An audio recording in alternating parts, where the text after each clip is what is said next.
ఇక కామారెడ్డి జిల్లాలో కురిసిన భారీ వర్షాలు కురుస్తున్నాయి. ఇక వాగులు వంకలు పొంగి పొర్లుతున్నాయి. పలు చోట్ల రోడ్లపైకి వరద నీరు చేరడంతో పలు గ్రామాలకు రాకపోకలు నిలిచిపోయాయి. పొంగి పొర్లుతున్న వాగులను పరిశీలించిన ఎస్పీ రాజేష్ చంద్రల లోతట్టు ప్రాంతాల ప్రజలు అప్రమత్తంగా ఉండాలని సూచించారు. ఎవరు చెరువులు దాటే ప్రయత్నం చేయవద్దని హెచ్చరించారు. దీనిపై మరింత సమాచారం మా ప్రతినిధి ఆనంద్ పాల్ అందిస్తారు. కామారెడ్డి జిల్లా వ్యాప్తంగా గత అర్ధరాత్రి నుంచి భారీ వర్షాలు కురుస్తున్నాయి. దీంతో లోతట్టు ప్రాంతాలన్నీ కూడా జలమయమయ్యాయి. అయితే పెద్దవాగు కూడా భారీగా పొంగి పొర్లుతున్న పరిస్థితి ఉంది. కామారెడ్డి జిల్లా వ్యాప్తంగా చూసినట్లయితే 18 సెంటీమీటర్ల వర్షపాతం నమోదని చెప్పేసి వాతావరణ శాఖ అధికారులు చెప్తా ఉన్నారు. అయితే మనం చూడొచ్చు, ఈ పెద్దవాగు పొంగి పొర్లుతున్న పరిస్థితి ఉంది. గతంలో కూడా ఈ పెద్దవాగు పొంగి పొర్లిన కారణంగానే టీచర్స్ కాలనీ అయితేనేమి జిఆర్ కాలనీలో కూడా భారీగా వరద నీరు ఇళ్లలోకి చేరింతో దీంతో ప్రజలు తీవ్ర ఇబ్బందులు కూడా పడ్డారు. అయితే పోలీస్ శాఖ రెవెన్యూ శాఖ కూడా అప్రమత్తమైంది.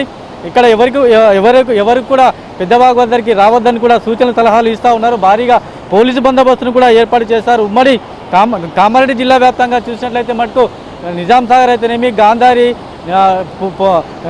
నిజాం సాగర్ ఈ చెరువులన్నీ కూడా చెరువులలో కూడా భారీ వరద నీరు వచ్చి చేరుతోంది. అయితే ప్రజలు అప్రమత్తంగా ఉండాలని కూడా పోలీసులు సూచిస్తూ ఉన్నారు. అయితే పిట్లం మండలం మహమ్మద్ నగర్లో దాదాపుగా చూస్తే 12 సెంటీమీటర్ల వర్షపాతం నమోదైంది. భారీ వర్షానికి కామారెడ్డి పెద్ద చెరువు అయితే అలుగుపోస్తోంది. భారీ వర్షానికి లింగంపేట వద్ద వాగు మటుకు పాముల వాగు ఉధృతంగా ప్రవహిస్తోంది. అయితే వర్షాలు కురుస్తున్న నేపథ్యంలో లింగంపేట కామారెడ్డి మధ్య వాహనాలు కూడా నిలిచిపోయాయి. పిట్లంలోని కాకవాగుపై భారీగా వరద నీరు ప్రవహిస్తోంది. అయితే పిట్లం తిమ్మాపూర్ వద్ద వాహనాలు కూడా నిలిచిపోయిన పరిస్థితి ఉంది. కామారెడ్డిలో అర్ధరాత్రి కురిసిన వర్షాల కారణంగా 2 గంటల నుంచి కార్లను సురక్షిత ప్రాంతాలకు ప్రజలు తరలించారు. గత సంవత్సరం చూసినట్లయితే జిఆర్ కాలనీలో భారీగా వరద నీరు ఇళ్లలోకి కూడా వచ్చి చేరింది. అయితే ఈ 2 గంటల నుంచి కార్లను కూడా ఇతర ప్రాంతాలకు తరలించారు. అయితే పోలీసులు, రెవెన్యూ, రెస్క్యూ టీం అంతా కూడా అప్రమత్తంగా ఉన్నారు. అయితే పిట్లం మండలం తిమ్మాపూర్లో కూడా భారీగా వర్షాలు కురవడంతో రాకపోకలను కూడా అధికారులు నిలిపివేశారు. అయితే మనం ప్రస్తుతం చూడొచ్చు, కామారెడ్డి జిల్లా పెద్దవాగు వద్ద ఉన్న ఈ వాగు కూడా బాగా తీవ్రంగా పొంగి పొర్లుతూ ఉంది. ఇతర ప్రాంతాల్లో కురిసిన వర్షాల కారణంగా భారీగా వరద వచ్చి చేరుతుందని కూడా చెప్పుకోవచ్చు.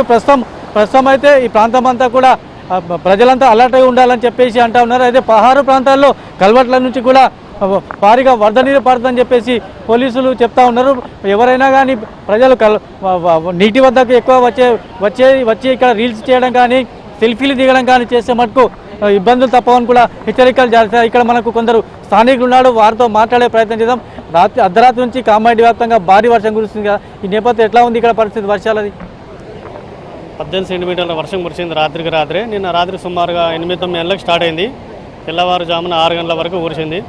ఇక్కడ హౌసింగ్ బోర్డుకు కొంచెం ఎఫెక్ట్ ఈసారి ఏం కాలేదు. ఇంకొక రోజు కూడా వర్షం కురిస్తే మళ్ళీ పోయిన సంవత్సరం పరిస్థితులు తలెత్తుతున్నాయి. అధికారులు కానీ కాలనీ వాసులు ఇవ్వలేనా ముందు జాగ్రత్త చర్యలు తీసుకుంటే ఆస్తి నష్టం, ప్రాణ నష్టం జరగకుండా చూసుకోవచ్చు. టీచర్స్ కాలనీ ఒకటి కొంచెం వరద ప్రభావం కలిగినట్టు అని వస్తుంది న్యూస్లో. చాలా సంతోషం ఉంది వర్షం, కానీ పోయిన సంవత్సరం కామెడీ పరిస్థితి చూసుకుంటే బాధ అనిపిస్తుంది. మరొకరు ఉన్నారు. ప్రస్తుతం అయితే గతంలో చూస్తే వర్షాలు కురిస్తే భారీగా ఇళ్లలోకి వరద నీరు వచ్చింది. ఇప్పుడు ఎట్లా ఉంది కామారెడ్డి? ప్రస్తుతానికి అయితే బాగుంది సార్ పరిస్థితి. నిన్న రాత్రి 18 సెంటీమీటర్ల వర్షపాతం పడ్డదని టీవీలో నమోదైన చూపించారు. ఈ వర్షం మీద ఇంకో 10 సెంటీమీటర్ల వర్షం పడితే మాత్రం ఇబ్బంది అవుతుంది, చాలా ఇబ్బంది. పోయిన సంవత్సరం ఇదే ఆగస్టులో 27వ తారీఖు నాడు 30 సెంటీమీటర్ల వర్షపాతం పడ్డది. ఆ రోజు ఈ కాలనీలన్నీ మునిగిపోవడం జరిగింది.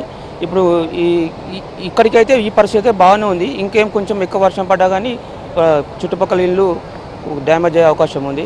కొంచెం అధికారులు ఏదైనా చర్య తీసుకొని, ముందు జాగ్రత్త చర్యలు తీసుకొని ఇలాంటి వాళ్ళు ఏదైనా అక్కడ దాకా కొంచెం సరి చేస్తే బాగుంటుందని స్థానికులుగా మా అభిప్రాయం. మరొకరు ఉన్నారు, ఆయనతో కూడా మాట్లాడడం. ప్రస్తుతం అయితే కామారెడ్డి పట్టణంలో కొన్ని ప్రాంతాల గతంలో కురిసిన వర్షాలకు జలమయమై ఇప్పుడు ఎట్లా ఉంది కామారెడ్డి పట్టణం? ఇప్పుడు ప్రజెంట్ ఏంటంటే కొంచెం ఓకే. ఇప్పుడు ఏంటంటే వాటర్ ఫ్లో కొంచెం తక్కువ ఉంది కాబట్టి ఇప్పుడు అంతా ఏం ప్రాబ్లం లేదు. బట్ పోయినసారి ఏంటంటే అంతా వాటర్కి జిఆర్ కాలనీ అనేది చాలా మునిగిపోయింది. అంత ట్రబుల్ పడ్డారు చాలామంది. అంతా ఒక్కసారి ఏంటంటే చెప్పలేం కదా ఎప్పుడేమైనా. కాకపోతే ప్రభుత్వం ఏంటంటే ఇక్కడున్న కామారెడ్డి పోలీస్ శాఖ అయినా కలెక్టర్ వారైనా కొంచెం ముందుగానే అన్ని జాగ్రత్తలు ముందుగా తీసుకొని, ఎందుకంటే ఇప్పుడు 3-4 డేస్ బ్యాక్ కూడా కంటిన్యూగా వర్షం పడ్డది. కొంచెం తక్కువ అయ్యి మళ్ళీ నిన్న నైట్ నుంచి మార్నింగ్ వరకు వర్షం పడ్డది. ఆ వర్షం వల్ల ఇప్పుడు చాలా ఫ్లో అనేది ఎక్కువైంది కదా.